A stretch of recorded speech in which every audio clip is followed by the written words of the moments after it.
Dobar dan i dobrodošli u novu epizodu Sarajevo podcasta. Danas je moj gost, povratnik u dres Sarajeva, čovjek koji je 2014. prvi put stigao u klub, odnosno u Akademiju Fudbalskog kluba Sarajeva kao jedan od prvih polaznika Akademije, Nemanja Andžišić. Nemanja, dobrodošao u podcast. Hvala na pozivu, bolje vas našao. Hajde, za početak da te pitam, Lija, nadimak, odakle, kako? Pa ne znam, to to smo prozvali u Trebinju još dok sam bio klinac, znao sam prevariti tako te stvari, kad je god bilo nešto za igru i tako to, kad sam krenuo igrat, pa da bi nešto, neke marifetluke izvodio, tako da potom su me prozvali. I ostalo je tako. I tako je ostalo i dan danas. Ma, mi smo i na tribini, Lija, ne znamo ni odakle, baš me zanimalo odakle je to. Trebinju si počeo, tamo je sve krenulo, 2013. nekad sa malo više od 16 godina debitovao za prvi tim, odigrao si proljetni dio polusezone, pa jesenji dio i stigao si u Akademiju. Tako je. Počeo sam, došla je ta smjena generacija u Leotaru, i tad nije bilo para kao sada i nisu se dovodili toliko igrači.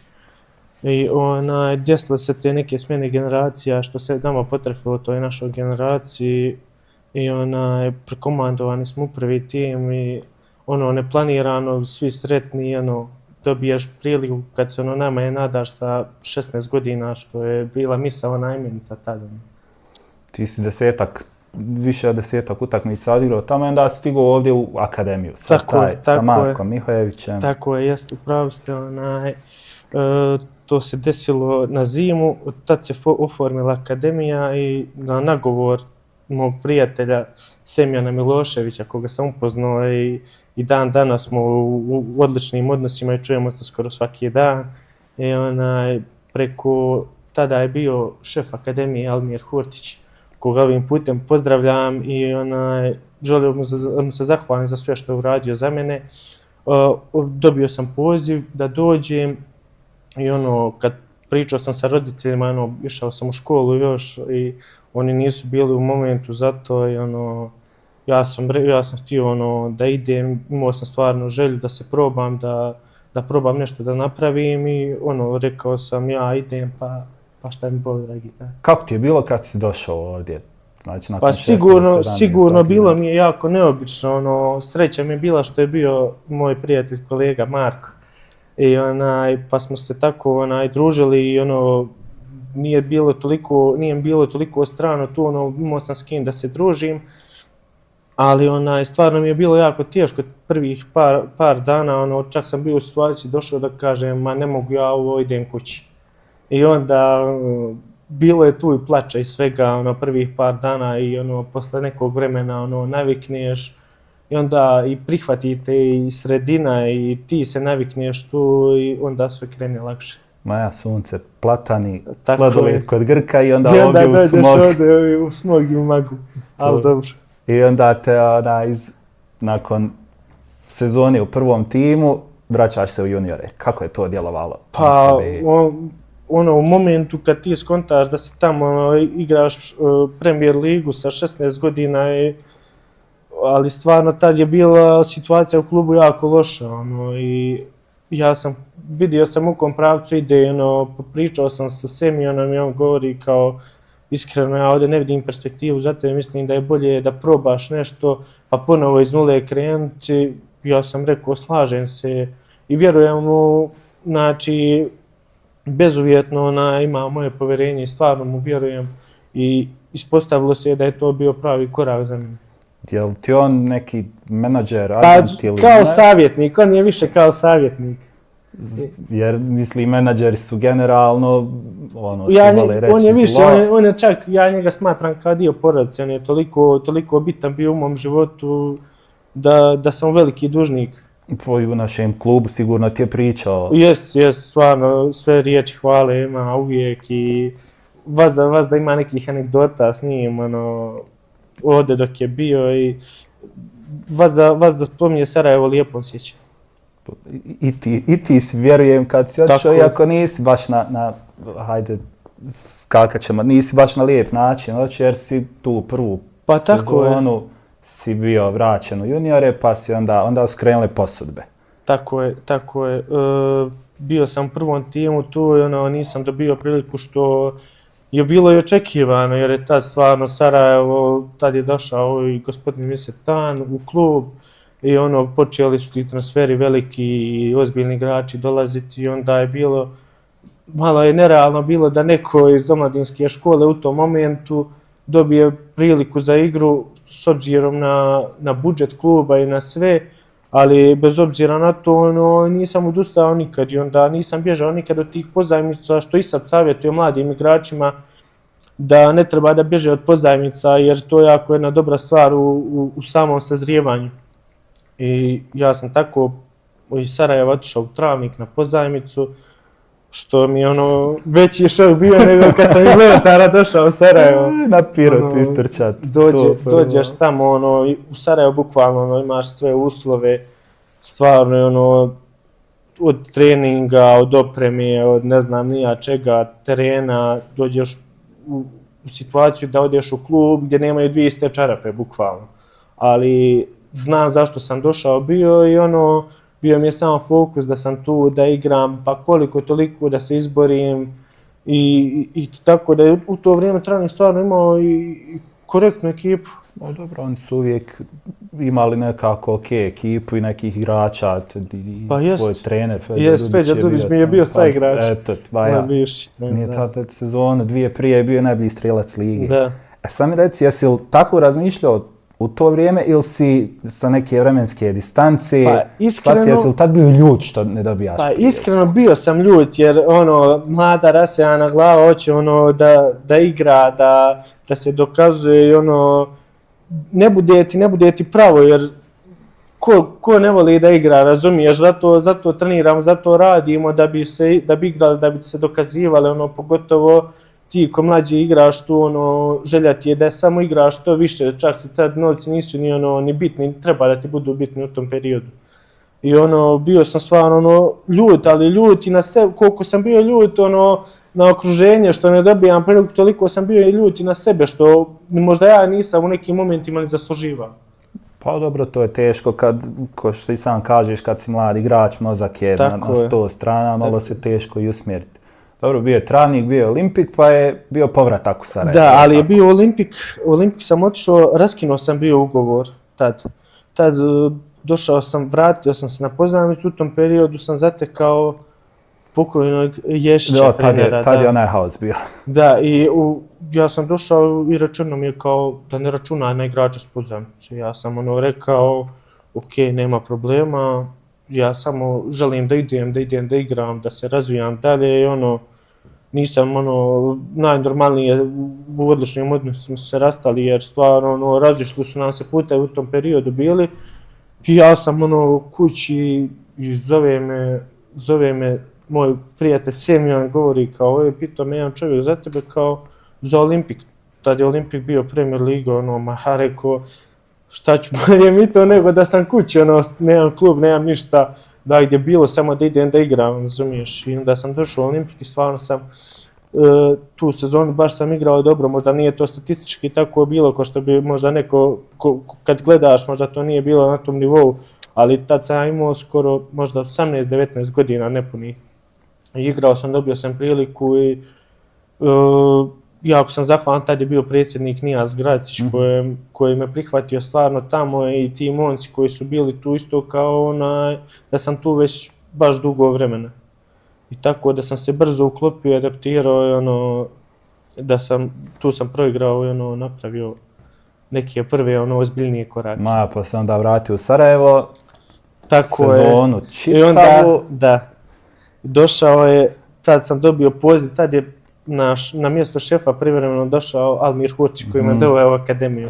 I zovno me pitao da li bi se vratio, kad te zove Sarajevo u tom momentu, ne odbijaš. Ipak je Sarajevo jedan od najvećih, ako ne i najveći klub u državi, naravno rekao da bi se vratio, očekivao sam iskreno, čovjek koji me doveo bio tu da ću imati više prostora za igru, i nikad se nisam bojao tih prilika, stvarno sam težio ka tome da dobijem svaku priliku koju dobijem da iskoristim na maksimalan način i došao sam tu i spletom okolnosti zadržao se jako kratko, ne znam, možda mjesec, 2 dana najviše i opet turbulentan period i za mene i za klub i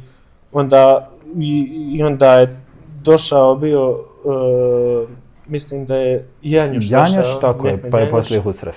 Tako je, i onda sam ja kod Janjuša tu bio proveo godinu dana, nisam igrao, minutaža nije neka bila, ali dobro, nisam možda ni zasluživao.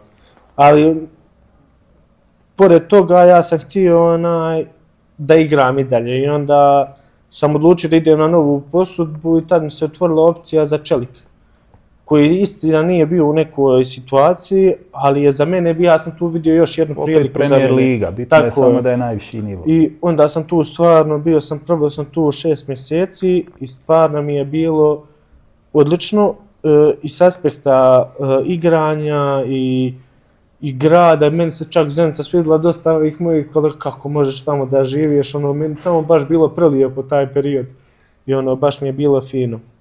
I tako da sam tu stvarno odigrao dobro i statistički se potrefilo i a imao sam 21 godinu i tako da sam s tim baš bio zadovoljan.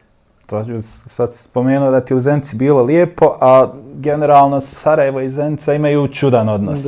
I nerijetko i igrači koji odu iz Sarajeva tamo ne budu iz početka baš najbolje dočekani. Jesu ti imao taj problem? Ja stvarno nisam imao taj problem, čak šta više, tamo su me baš ljudi prijatno prihvatili i navijači i stvarno ja sam to njima vraćao na terenu, nekad malo manje, nekad malo više, ali generalno vas da sam davao svoj maksimum i dan danas ga dajem, što je neupitno, ali stvarno nisam osjetio to da ima ikakav problem između Sarajeva i Zenice što se tiče igrača. Tad je otprilike krenuo tvoj igrački uspon, Čelik, pa odlična sezona mladosti. Potrefilo se da je šef Husref Musemić tada bio trener kada je meni istekla pozajmica i ne znam, bila je neka priča što sam iz novina prošlo, nisam ni znao za neku trampu, što je bilo bio je Šišić, što je bio u mladosti krilo, da, on je bio želja trenera da dođe i ja iskreno nisam vidio da ću opet dobiti priliku, jer sam već 2 puta bio, vraćao se i a opet sad realno si neki nivo malo si uhvatio. Već sam se digao i ne bi opet valjalo da se opet vratim na stepenicu niže. I onda sam tu mladost stvarno vidio ko pravu priliku da eksplodiram u tom periodu. I to je ispalo, uspjeli su se klubovi dogovoriti među sebe, ja sam bio tu, tako je, ja sam stvarno ajde, zašto da ne, neka prilika nova, i tako da sam odlučio, inače volim izazove i tako da nešto novo probat, zašto da ne, i tako da sam otišao u tu mladost, i u mladosti tamo stvarno su me prihvatili ljudi, na najbolji mogući način i imao sam stvarno, upoznao sam dosta momaka tu s kojima se i dan danas čujem i bila je potrefila se baš dobra ekipa. Imali su oni nekoliko sezona, čak si polufinale kupa. Te godine kad sam ja bio, mi smo završili 4. ili 5. slagaću te. Ali mislim da smo tad u gornjem dijelu tabele završili, baš smo igrali fin fudbal i za oko, bili smo u toj nekoj žiži javnosti u tom periodu, pored svih ovih većih klubova Zrinskog, Sarajeva, Širokog, Želje. Dijelom i zbog tebe i tvojih igara. I te igre su te odvele odveli smo u Tursku, da, to je baš bila priča. Šestrki prvak. Tako je, neočekivano dođeš u situaciju, odigraš sezonu i sad sam ja bio u situaciji, ajde daj da odem i u Sloveniju i u neku lupam Celje, Koper, tako, samo da napravim neki iskorak, da odem, da imam veću priliku tamo gdje može neko da te vidi od nekih ozbiljnijih klubova, gdje možeš profitirati. Poprilično si ti mlad, mislim, 22 godine. Ja sam tu bio, prošla sezona, jedna igrao sam stvarno dobro i završila se i sad počele su pripreme i bio je trener tad Zildžović Adnan iz Slovenije i počela je sezona tad, pripreme su bile ljetne i mi trenirali smo tad u Visokom i vozali smo svaki dan i imao sam neku ponudu, došao mi je jedan momak s ponudom kao za Portugal, Gil Vicente, kao eto, pozajmica s mogućnosti otkupa. Ja sam rekao, pa dobro, super, eto, prilika još jedna. Ja zovem predsjednika Mušiju, predsjedniče, dobio sam neku ponudu, šta vi mislite o tome? Govori on meni kao, pa eto, fazonu kao, super je to, ali ja bi ti preporučio da sačekaš još, imam ja neku priču, vamo nešto, možda bude nešto fino. A ja sam morao da odlučim u 2-3 dana. Ja rekao, stvarno, predsjedniče, ne znam koliko mogu čekati, a ovo mi je jedinstvena prilika da napravim neki iskorak. On govori kao, opet je to tvoja odluka, šta god ti odlučiš, ja ću tebe poštovati, opet si ti nešto doprinio ovdje, šta god ti odlučiš, ja ću to poštovati. Ja sam rekao, ajde, dobro, i ja njega zovem najveće, predsjedniče, spavate li? Ne spavam. Ma ja ću poslušati vas, pa šta bude, ajde, neću otići sad. I to mi je propalo, i trenirali smo još 5-6 dana, slobodan dan bio, ja sam sa društvom, ajmo, rekao, do Sarajeva, otišli ovako, koji slobodan dan da iskoristimo i zovem predsjednika, i slušaj, pakuj kofere, ideš za Tursku. Rekao, molim, kao, ideš u Trabzon, potpisuješ ugovor na 3 godine, Trabzon, ja da mi je do Slovenije doći. I stvarno, baš iznenađenje, pozitivno, nisam očekivao stvarno.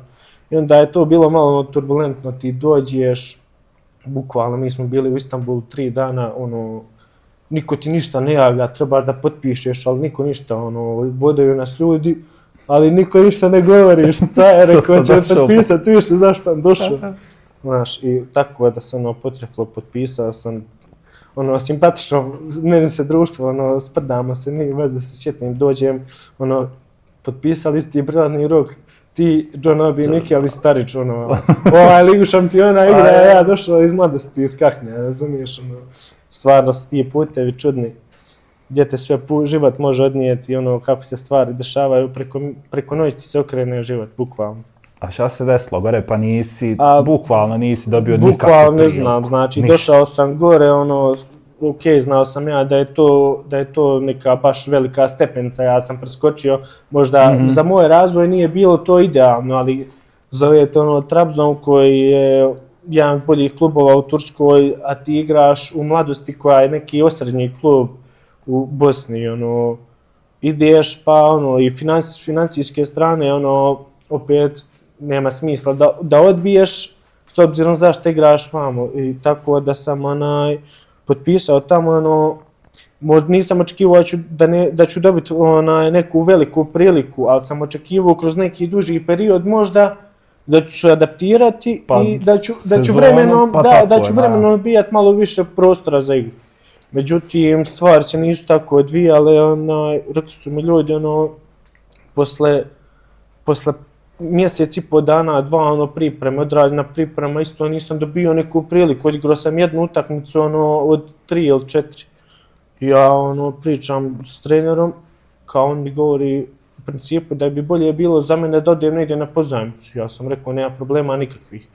I ja sam stvarno otišao u drugu ligu na pozajmicu tamo i došao sam u klub koji stvarno nije bio posložen u tom momentu. Klub je bio baš u financijskom krahu nekom i sama organizacija kluba nije na nekom nivou bila u Balikesiru, u drugu ligu Turski. Ali mi je drago što nisam bio sam tamo, na primjer u Trabzonu sam bio sam, nisam imao nikog s našeg govornog područja, tad nisam ni govorio engleski baš najbolje i onda mi je to bio mali problem, sam sam bio tamo, ni bez porodice, bez ikog u tom momentu i onda sam otišao u Tursku, tamo u drugu ligu.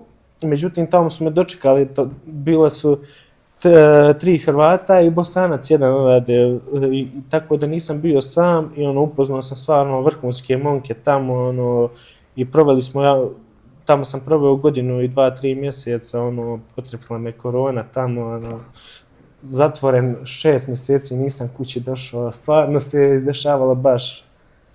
I onda se vratiš kući. I onda se vrati... Praktično kuće, eto Mostar, Trebinje, Blizije. Ali specifična je priča bila, zato došao sam i imao sam, raskinuo sam ugovor tamo u Turskoj, jer stvarno nikad mi bio sam mlad i želio sam da idem po svaku cijenu da igram. Jer ja sam raskinut ugovor, imao sam 23 godine, ono, htio sam da idem da igram, nisu me pare ni zanimali u tom momentu, samo daj da idem. Jer mi je prošao baš jedan turbulentan period u Turskoj, ono, koliko mi je lijepo bilo, tako sam ono, nekih nezgodnih situacija doživio tamo. I tako da se vratio, raskinuo ugovor i vratio se, ono, trenirao sam tu, potrefila se korona, ono, prelazni rok je baš bio ono, produžen, skoro se sastavila 2 prelazna roka. I bio sam u Trebinju, ono, trenirao i imao sam neku ponudu za Baltiku u tom periodu, u drugu rusku ligu. I znači, bukvalno došla je situacija, ono, karta da se uzme, da se ide i zove me čovjek navečer kao propalo sve, kao razočaranje i u međuvremenu zove me moj bivši trener Feđa Dudić, koga ovim putem isto pozdravljam. Ja prošao sam jako lijepe stvari s njim i ono, kao bil ti došao da se malo vratiš u život fudbalski. Sad ja ono, pa ajde bi došao, zašto da ne, ono, da odigram, ono, kontaž dođeš, ono, da, ono, pola godine, godinu da odigraš i zadržim se 3 godine, ono, neplanirano. I stvarno, tu u Veležu, znači, možda i najljepše momente do sada sam doživio, ono, u karijeri, što se tiče nekih fudbalskih stvari. Praktično, hajde, osvojio si ligu sa Sarajevom, bio si na klupi predzadnje kolo 2015. Ali pravi trofej je bio taj kup. Pravi trofej je bio taj kup sa Veležom. I bilo je tu te sezone u Veležu, ono, dođeš, Velež sredina tabele, septembar, možda kao i sad u Sarajevu što sam potpisao, ovako, druga polovina septembra je bila, ono, sredina tabele, dođeš, pa ono, nisi spreman, upadneš, pa ono, ulaziš pomalo, jer nisi na nekom optimalnom nivou, što je i normalno, jer ne treniraš s ekipom 2-3 mjeseca. I došao sam u situaciju, došla zima, prošao pripreme, krenuo sezona koji su nova, bukvalno odigrali smo, ne znam koliko utakmica, 26 utakmica smo bez poraza bili za redom te sezone, što stvarno nije nevjerovatno. I to nas je dovelo do tog 3. mjesta i te Evropi. Evropa, Jajek i odrijat glave, svi poslije. I onda Kolari, Najek, Elfsborg, stvarno. Šta je bilo sa brijanjem glava? To je anegdota. Ja mislim i dan danas, znači šef nam nije oprostio to što je bilo. Došli smo bukvalno sletno na aerodrom u Mostaru i navijači, ajmo šišanje, svi, kolektivno, kao, ajmo mi ćemo posle, šefa sad uhvatili kako je prvi izašao iz autobusa i sad mi, obećali kao, eto i mi ćemo, znaš, sutra je došli, sutra niko se nije još išao. Neki se farbali, jel da je? I onda je bilo posle kao, eto, da on, pošto je šef, pošto sam se ja još išao, vi morate isto nešto uraditi. I onda, ajde, dogovorili smo se da se neki koji će da se šiša, a neki da se farba. I onda je to bio stvarno cirkus kad smo mi došli i onda u Švedsku gore izlazimo da igramo, pola ćelavo, pola plavo, znači šta je ovo? Ali dobro, to ste neki dragi. I stvarno to sam vidio koliko su naši klubovi odavde sa Balkana, ti iz bivše Juge koji su bili u tom prvom rangu. Naprimjer, mi igramo protiv Elfsborga gore, dolaziš u stadion, koroni je tad bilo, možda je bilo pušteno 3-4 hiljade ulazniča. Znači, od 3-4 hiljade ljudi koliko je bilo, znači, 3 hiljade je bilo za Velež da navija, ako da kući igramo, šta je ovo? Tek onda vidiš koliko stvarno naroda ima i dijaspore koji navijaju za naše klubove. U Mostaru i generalno ta publika poprilično onako i fanatična i voli Velež. Tamo je stvarno baš, ili te vole, ili te ne vole, ili te prihvate, ili te ne prihvate. Stvarno sam zahvalan Veležu i klubu i navijačima, svima dole na prelijepe 3 godine stvarno i to ću vas da reći i veoma sam im zahvalan, jednostavno dođe situacija da vam se putevi raziđu i ideš dalje. Hajde vrati se na navijače da te pitam, evo sad je počela je sezona, Velež je poprilično bio fino krenuo, pa je onda 2 remija, otkaz treneru i Sarajevo Željo, odigralo se i Nemanja raskida ugovor zadnji dan, predzadnji dan prijelaznog i dolazi u Sarajevo. Tako je. I izvini samo da naše mišljenje, kao navijača, to ne valja Veležu, dolazi kod nas, što će nama, da. kako, zašto, jel do tebe dolazi ili do tebe takve priče? Pa bilo je ono priča, mene su ljudi zaustavili kao ono, ja sam raskinuo, mislim da je bilo 6. ili 7. septembar. Jednostavno došao sam u situaciju posle Željezničara kad smo igrali s Veležom, posle te utakmice mi smo imali oporavak, preuzeo je trener Klafurić i mi smo imali oporavak i trening sutra dan i dolazi trener, možemo li popričati, naravno da možemo, izvolite, šefe, kao, eto, mislim da je bolje za tebe da potražiš neku drugu sredinu.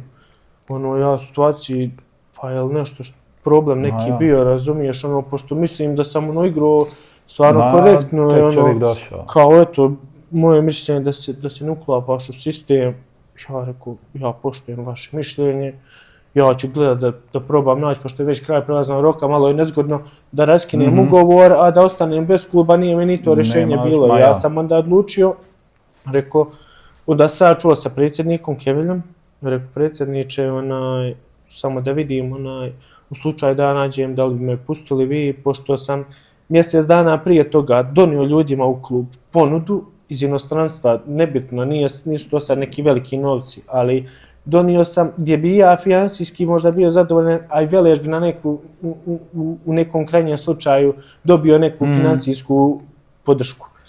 I predsjednik je to odbio, ja sam ga stvarno, ogromni su novci bili u pitaju, ja sam ga rekao, predsjedniče, ovo mi je bukvalno da riješim pitanje, neke u životu neka pitanja svoja, po pitanju socijalno, i on govori kao, stvarno ne mogu, ti si jako bitan ovdje za ekipu i bukvalno posle mjesec dana ljudi ti kažu možeš da ideš, nije to, rekao ja, nema problema.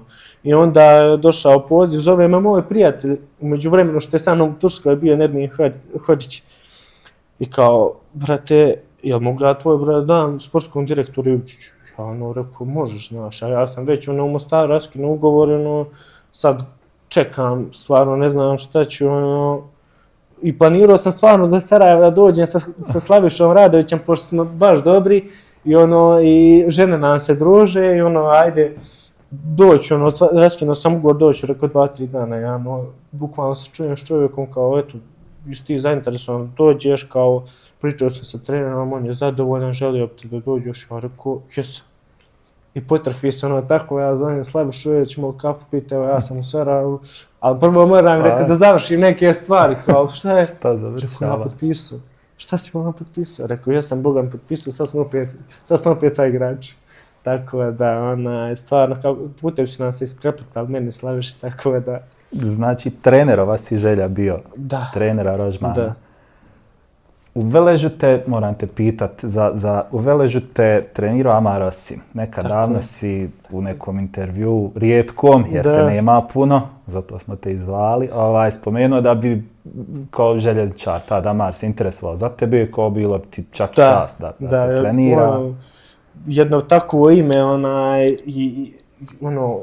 čovjek koji je osvojio sve bukvalno u ovoj ligi što se je moglo osvojiti, i ja sam stvarno izjavio to i stajao sam iza toga, da volio i potresla se situacija da je on preuzeo Velež, ali međutim on kad je došao, svi smo kontali, rekao, evo ga sad, posle Feđe Dudića, bukvalno su napravili neke ozbiljne stvari i sad ja sam kontao, stvarno, bila je priča u tom momentu da se proba napasti titula, bez obzira koliko to možda nerealno bilo, ali mi smo stvarno igrači vjerovali u naš kvalitet da mi to možemo.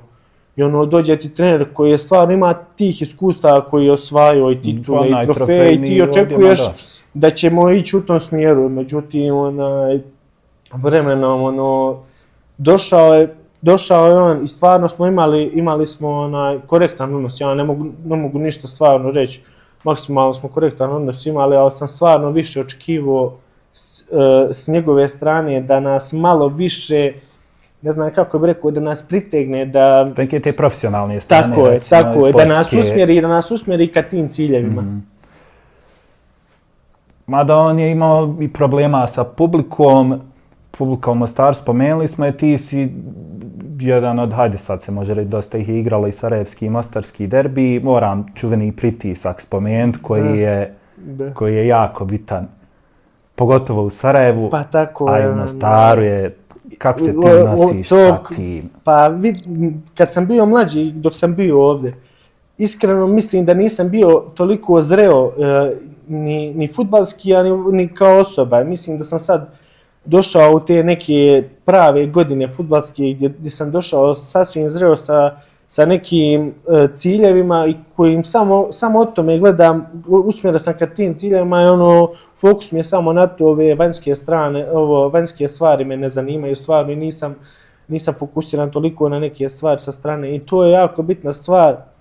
Jer vazda će neko imat i fino, a i loše da kaže za tebe, tako da ne treba se čovjek puno obazirati na te stvari i treba samo da ima neki fokus i cilj neki. Ma znam, mislim, među prvim utakmicama tvojim, kreneš neki dribling, izgubiš loptu, krene psovka, ti nemate. To u Sarajevu nemate do kraja. Pa to je tako i dosta je tako mladih igrača podleglo tim i dosta je karijera završeno na taj način. I stvarno mislim da koliko ljudi god govore, stvarno je, ne kaže, stvarno je pritisak, ali pritisak u smislu da nešto moraš, ne mora se ništa, razumiješ i sam. Mislim, na kraju fudbal i utakmica nije pitanje života i smrti, koliko god mi volimo ili ne volimo, život ide dalje i poslije pobjede i poslije poraza. Tako je. Recimo, kad si bio mlađi, eto, da li slušao starije od Pa jesam, iskreno sam slušao dosta starije i možda mi je to dosta pomoglo u životu. Dosta sam, koliko sam nekih stvari prošao svoju kožu, dosta toga sam izbjegao zahvaljujući tim savjetima starijih koji su mi vazda pomogli i stvarno ovdje sam zatekao igrače koji su imali nerealne karijere i koji su vazda imali neke savjete i gledao sam na to uvažim vazda, bukvalno kad ti sjetiš jedan Džemal Berberović, pa Miloš Stojićev, Leon Benko, Mersudin Ahmetović, to su sve veliki igrači, stvarno veliki igrači. Mario Vrančić mi je bio ovdje, bio je Almedin Ziljkić, obojica su mi spomenuli da su u nekom trenutku razmišljali o prekidu karijeri. Kad su bili mlađi sa tim problema, kad su se nosili. Da li tebe ikad dotjeralo do toga? Iskreno, ja nikad nisam razmišljao da prestanem igrati fudbal. Stvarno, koliko god teško bilo, čovjek treba da se izbori, jer vazda će ima dobrih i loših perioda u životu, jer život nije ravna linija, ima i uspona i padova i stvarno, bar ja tako gledam na to, jer svaki pad je nova prilika da napraviš neki novi korak, razumiješ, i onda mislim da treba čovjek samo da bude istrajan u tome što želi i mislim da svaki rad u životu isplati.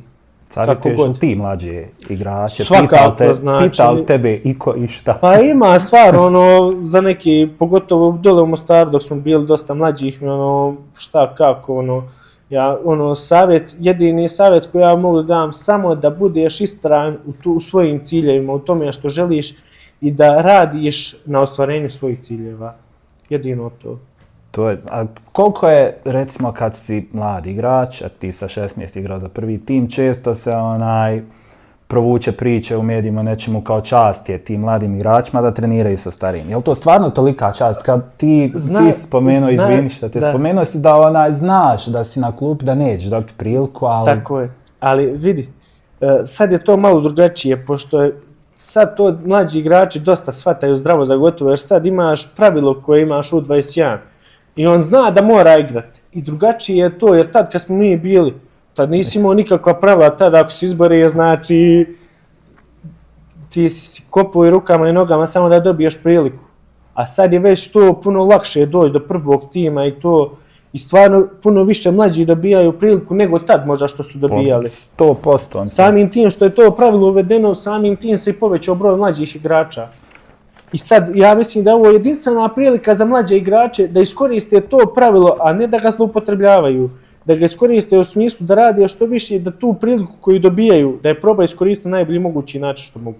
Možeš li mi recimo nekako uporediti, teško je, svako ima svoju perspektivu, ali razmišljanja recimo mladih igrača u tvoje vrijeme prije 10 godina i razmišljanja mladih igrača, sad pogotovo to kako kažeš da ima, da su oni nekako znaju da moraju igrat, neki, kako se oni, da li ima neki koji to shvataju. Znaš šta je najveći problem mlađih igrača? I ja kad sam bio, ne vidiš sebe objektivno kad igraš. I onda ti misliš da si igrao dobro, ti si u stvari podbacio i to dobro podbacio. Desila mi se jedna situacija, kup sam igrao, sjećam se protiv Travnika, ja igrao, stavio me Janjuš trener. Ja stvarno, ja mislim igram dobro, završi utakmicu, ja zovem Semjana, prijatelja moga, ja govorim, brate, kako sam igrao dobro, znaš.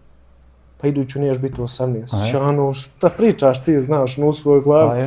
I onda stvarno, kad vidiš ti, onda vremenom, što mlađi sazriješ, to je bolje. Jer ćeš prije neke stvari shvatiti, imat ćeš veću priliku da napraviš nešto više. Tako je. Recimo, Ade, ti sad spadaš u iskusne igrače, mislim, 27. Znaš kako, kod nas ti ide mlad, jednom si iskusan. Talenat i iskus, talenat do 25. 6. i onda kad igra. Iskusan, da. A mislim, prije se puno više gledalo kako da se ode vani. Tako. Što više sad je, mislim, glupo je reći, ali nekako barem ima u nekim klubama i više novca i svega. Drugčiji su puno uslovi i igrači više ne idu toliko vani. Pa znaš kako, vidi, ako neko ko ima veliku ambiciju, na primjer, ja sam došao ovdje da probam napraviti još jedan iskorak, da opet odem vani. Iskreno, zato sam došao ovdje jer da ne mislim da to mogu, razumiješ, čovjek bez ambicije šta je, to je normalna ambicija. I to je jedino što me vuče u životu, ta ambicija. Bukvalno dođeš da napraviš neki iskorak u životu i stvarno savjetujem mlade igrače da gledaju da svaku priliku mogu da iskoriste. Ako imaju priliku da idu vani, da probaju da se razvijaju još više, jer naše tržište je slabo praćeno. I nekako mi patimo od kompleksa niže vrijednosti i onda ma šta ćemo mi ovaki, mi ne znamo ništa, ti kad pogledaš, bar sam gledao neki podcast o Nemanji Matiću i govori tamo kako se za sitnice neke klizeći start i to u Engleskoj ljudi daju aplauza, kad driblaš 2, 3, 4 igrača, to se podrazumijeva kao normalno, što o tome ti pričam, znači da patimo od tog kompleksa, neke nerealne stvari se kod nas podrazumijevaju kao normalno. Da igrač od 20 godina predibila pola ekipe željezničara i pamtiš li taj? Da, to sjećam se. Taj derbi.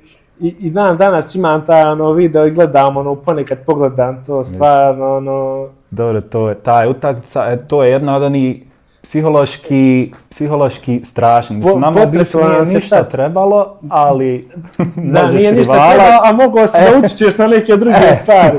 I tad se potrefilo stvarno, boriš se do zadnjih 15-20 dana na dva fronta i titula i kup i tutije i sve i onda se potrefi sedmica gdje izgubiš sve.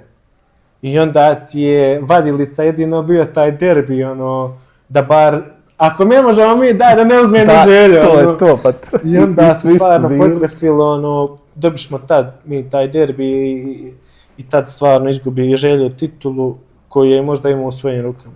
Pa jesu, sigurno. Psihološki taj utakmica bila takva kakva jeste. Nedavno je Daniel Avramovski spomenuo utakmicu u Banja Luci, sad se vraćamo na ovu aktuelno, kao jedno od psihološki najtežih, što je ikad igrao u životu. Da. Jel, kako ti znaš kako, ovdje kod nas puno se počelo pričati o suđenju. Sad je više postao fokus ko sudi, šta sudi, nego da je fokus na igračima i na igri. Što je po meni jako pogrešna stvar, jer uvijek treba fokus da ti bude igrač i utakmice. I onda dođeš ti ko će suditi, šta će suditi, bez da ti u podsvijesti nešto, a šta ako ovo, a šta ako ono, hoće li te pokras neko, neće li te pokras. I stvarno mislim da treba puno više da se usmjere stvari ka igri i ka razvoju fudbala u BiH, nego o tome ko će suditi, šta će suditi. Trebalo bi, I po meni je možda i najbolje kad bi se uvela taj VAR. Nama valjao sigurno za onu Banja Luka, ja sam bio gore i svi koji su gledali mogu su vidjeti da je ekipa bila strašno psihološki pripremljena. Mislim, opet gledamo da izbjegnemo priču o svemu tom i osuđenju, ali je jasno šta se dešavalo, kako se dešavalo i kako se ekipa postavila. Da, tako je, ali stvarno i stručni štab dosta radi s nama i na tom psihološkom planu. Ne samo na taktičkom i tehničkom, nego stvarno rade ljudi na psihološkom planu i stvarno su maksimalno posvećeni i stvarno rade vrhunski posao za svaku pohvalu. Stvarno, mislim, da ti imaš 20 istih igrača i da su ti svi zadovoljni, to je rijetkost. To je stvarno rijetkost, a to je ovdje u Sarajevu trenutno tako. Svi su zadovoljni. I stvarno iskreno nemaš ti, se to osjeti i ovdje se stvarno gledamo svi kao porodica jedna i stvarno sam to osjetio od prvog dana kad sam došao. Jer sam prihvaćen, znači kao da nikad nisam ni otišao odavde, stvarno. Iako se komplet struktura ljudi kluba promijenila, ja sam ovdje prihvaćen isto kao da nikad nisam ni otišao. Pa vidi se već nakon 2-3 mjeseca sa novim, starim, sad više nije ni novi trener, vidi se napredak i u tom taktičkom, znači u psihološkom je to nivo. Sigurno, dosta radimo i stvarno radimo za neke više ciljeve koji će nam se sutra možda posložiti, pa ćemo imati priliku za neke možda evropske utakmice sutra koje ćemo možda igrati, da budemo spremni na to. Jer ovo nama dođe, ova liga i ove utakmice sad, nama bukvalno dođu ko priprema za neku Evropu, a mi se nadamo da ćemo s ovim igračkim kadrom, s ovim načinom igre i razmišljanja i rada, da ćemo stvarno stvariti sve ciljeve koji su ispred nas zacrtani. Pa vidi se, eto i ti si došao pa polako u ekipu, pa sad si već digo si formu, pa jesam, tu si. S obzirom da sam vamo se potrefilo u Veležu da nisam igrao pa nekih utakmica, pa onda dođeš, promijeniš sredinu, zadnji dođeš, bukvalno sam zadnji došao u prelaznom roku i Pa zadnji. Zadnji, potrefiti se tu i treniraš i radiš, trudiš se, samo prilika će doći. Samo je pitanje da li ti spreman za nju ili nisi spreman za nju. I to je jedino bitno, da ti budeš spreman za priliku kad ona dođe. Turbulentni periodi, spomenuli smo i više puta, otprilike, evo kako kroz glavu što mi prolazi, u svakom klubu gdje si bio, nije bilo uvrijeđeno, recimo do Veleža i evo možda sad Sarajeva. Da. To sve što smo spomenuo i od Turske i ovi raniji klubovi, sve je bilo neki haos. Da, ali kad ti ideš s ciljem da samo igraš i da ti je fokus samo igra, tebe ne zanima kakva je situacija u klubu, da li tamo imaš ti par čarapa ili nemaš, da li imaš ovu opremu ili onu, ti samo ideš da igraš, da probaš da napreduješ svakim danom. Mada je teško opet se nekad i fokusirati kad ne znaš hoćeš moći trenirati. To je tako, pa to je najveći problem u BiH, bukvalno. Nesigurnost. Ajde sad je to postalo, diglo se stvar na veći nivo, taj financijski aspekt, jer stvarno dođeš u situaciju, eto ja sam tad bio, stvarno sam kući bio, ali dođeš u Leotaru kom bukvalno po 3-4 mjeseca nema plate, da zamisliš se samo, pa ti ljudi sa strane koji žive od tih para, bukvalno čega oni prehranjuju svoju porodicu. To je pritisak. A ovo vamo pritisak, ovo sa sportske strane, to je, ajmo reći, mislim, smiješno usporediti na ovo vamo. Po dobro, naravno, egzistencija je uvijek najbitnija stvar.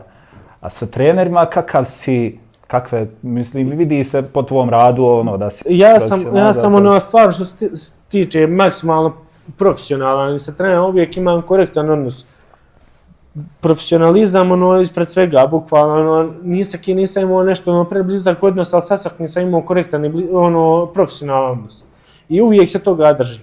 Jer mislim, sarađivao si sa Osimom, koji je najtrofejniji, sa Hustrefom, koji je drugi najtrofejniji trener, sa Feđom Dudićem, koji je veliki potet, sa njim si igrao, sad si sa Simonom Rožmanom, kako to su ozbiljna imena i...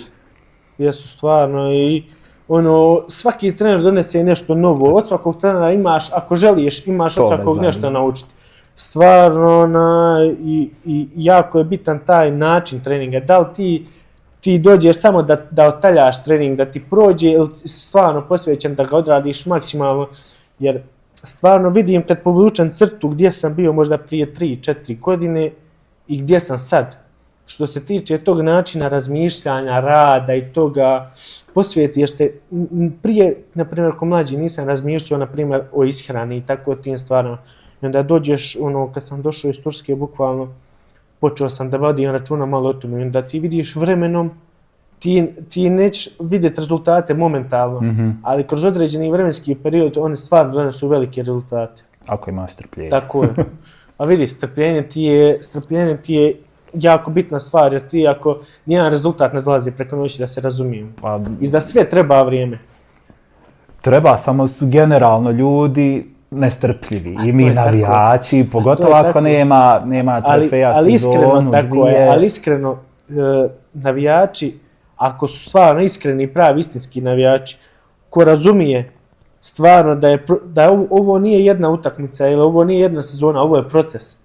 I za sve treba vrijeme. Pa eto, Liverpool nije osvajao, nije igrao Evropu uopšte. I onda dođe čovjek i daju mu podršku, daju mu tu čovjek 5-6 godina Klopp, trener, i napravio je stvarno sjajne stvari s njima.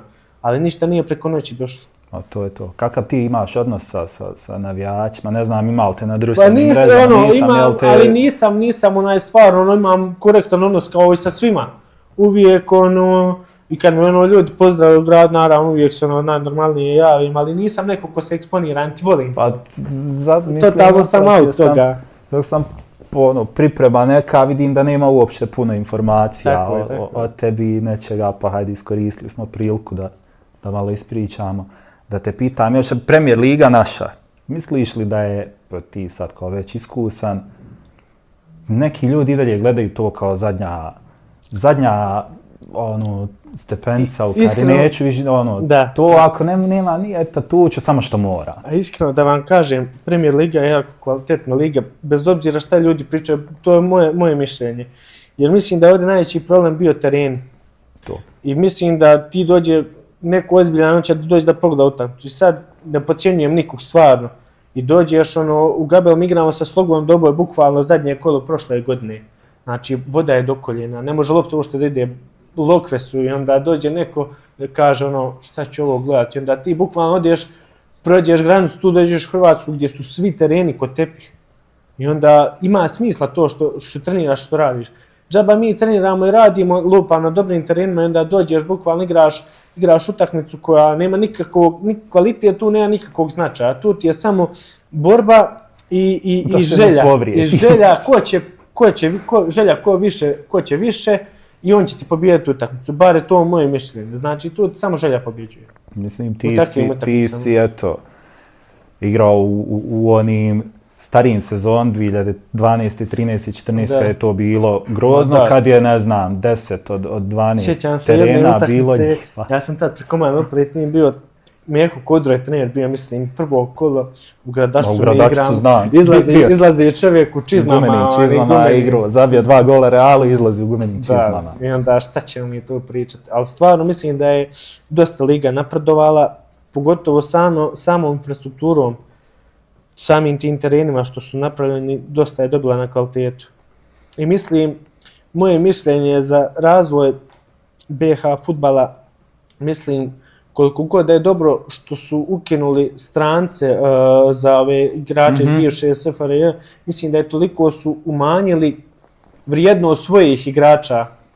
Jer baš doktor Vrabas, on to prati, on mi je rekao, ne znam, neko kolo je bilo, da je jedno kolo 40 nešto stranaca bilo u ligi. Znači skoro pola lige. I onda ti automatski smanjuješ, ne daješ priliku svojim igračima, niti da ti izađeš kao, ne znam kako bi ti rekao, da ti sa svojim igračima izađeš na neku veliku scenu. To je, mislim, u Evropi je to tako odavno da zna da ne znam, Liverpool izađe bez jednog Engleza, ali mi smo malo ali mi nismo još na tom nivou, razumiješ, mi nismo na tom nivou, jer ti financijski mislim da nisi u situaciji da možeš to da pratiš ko što, na primjer, mogu Englezi. Pa tako je, mi bi trebali, mislim, ajde, mi nismo zadnja stepenica, ja ne gledam to tako. Ma ja mislim isto da ova liga, znam dosta igrača koji su došli, stvarno kvalitetni igrača koji su imali vrhunske karijere, koji su pocijenili ovu ligu i koji nisu se dobro adaptirali. I trenera je bilo koji su mislili da će lako, pa ne može pobijeti mladost u Kaknju. I onda dođeš u situaciju, stvarno onda se zapitaš u čemu je problem. Mislim da se stvarno ovo sa terenima što je krenulo, ja volio da taj vas čim prije da se uvede i stvarno mislim da bi to bio ono neki još veći upgrade na ovo sve što smo radili da to bude. Jasno je da smo i mi nekako krenuli naprijed prije tipa 10-11 terena je bilo grozno, sad je 7-8 je dobro, a 4 su... Evo iskreno i ti terene za trening, ti sad dođeš u Sarajevo koja ima dva dobra terena, imaš plastiku, izgradnje ta teretana, ti dođeš sad nekim klubom, evo lupam stvarno ono, na stranu sve u Mostaru meni bilo vrhunski, imaš vrhunski teren sad za igru, ali ti dođeš, ideš, treniraš u Bijelom Polje gdje je visoka trava, gdje nema smisla to što treniraš i što igraš na svom terenu. I onda ti ne možeš da približiš trening utakmici, što je najveći cilj. Kad nešto radiš, da približiš, da ti bude ko na utakmici, da to bolje ide na utakmici. Pa, da, apsolutno ima smisla, jer ne pripremaš se... Pa tako. Ne znam, treniraš na prirodnoj travi, onda ideš igraš u Krupi to je to. To je. Dobro, hvala ti puno, bilo mi je zadovoljstvo ugostiti te. Hvala i meni, također, sve najbolje vam želim ti napad na titulu, barem da ne budemo nerealni. Ja se nadam da mi to možemo, da imamo ekipu za to i da mi imamo sve ljude oko kluba i u klubu koji rade jedni za druge i da mislim da je to, da svi zajedno možemo da ostvarimo taj cilj. Nadam se najbolje. Hvala. Hvala vam.